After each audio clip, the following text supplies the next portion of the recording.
Good afternoon, everybody. I'm going to go on a mini rant here about our phony fake numbers coming out, like the GDP, for instance, and the weekly job numbers we get that are way undervalued, and the GDP is way overvalued.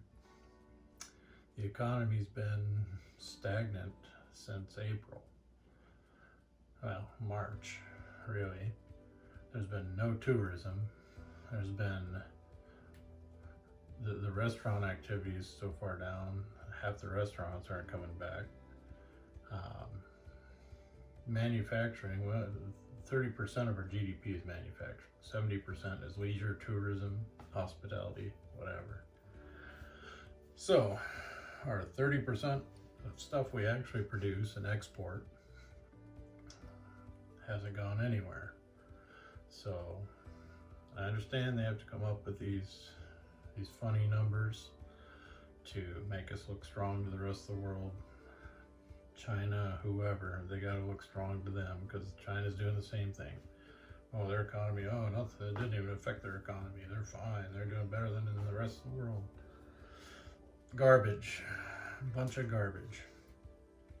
So it's fine. We got to play this Cold War game of, oh, they're doing better than we are. We better act like we're doing better than they are. So the whole world thinks that both of our nations are the strongest nations and we're doing better than anybody. Whew, it's too much, way too much to handle. So anyway, they're going to keep on playing the game. That's fine, but I'm not going to let history go down without saying that they're fake. Like numbers are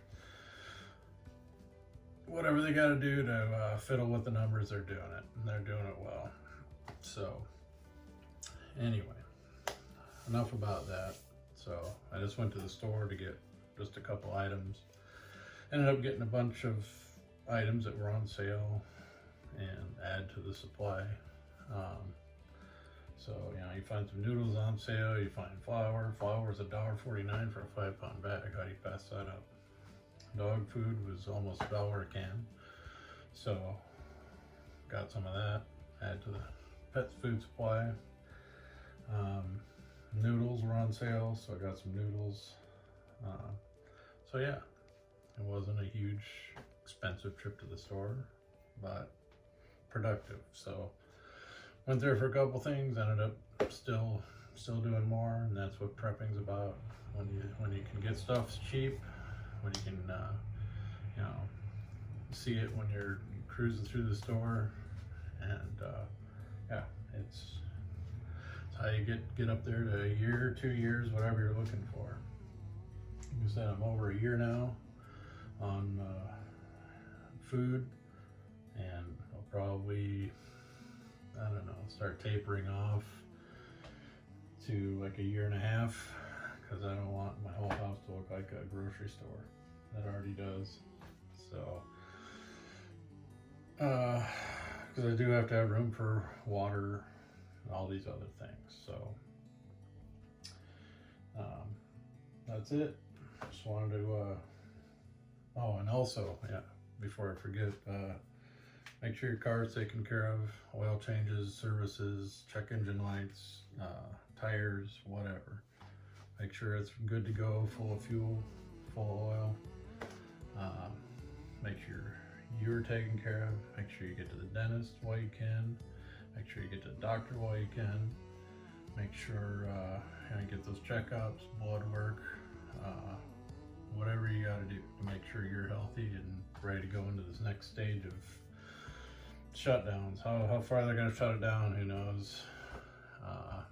But it's probably going to be damaging to the same companies and industries. So just be prepared for that. And yeah, just get whatever you can get done now before you know, the flu kicks up, common cold, all that stuff's going to start ticking up, and it's just going to be a mess. It's going to be a hot mess before you know it. So I'll probably take my own advice, get to the dentist, and go get a physical, and yeah, try to get as much done as possible before we get every kind of illness out there, and it all ends up being the illness. So anyway, and also yeah, said I think everything's gonna go just fine next week. There's enough riots and protests going on already. Probably just all mingle into each other and give people a couple more days of excuse to get out there and break some stuff and steal some stuff. So anyway, all right, prep on, don't tweak out.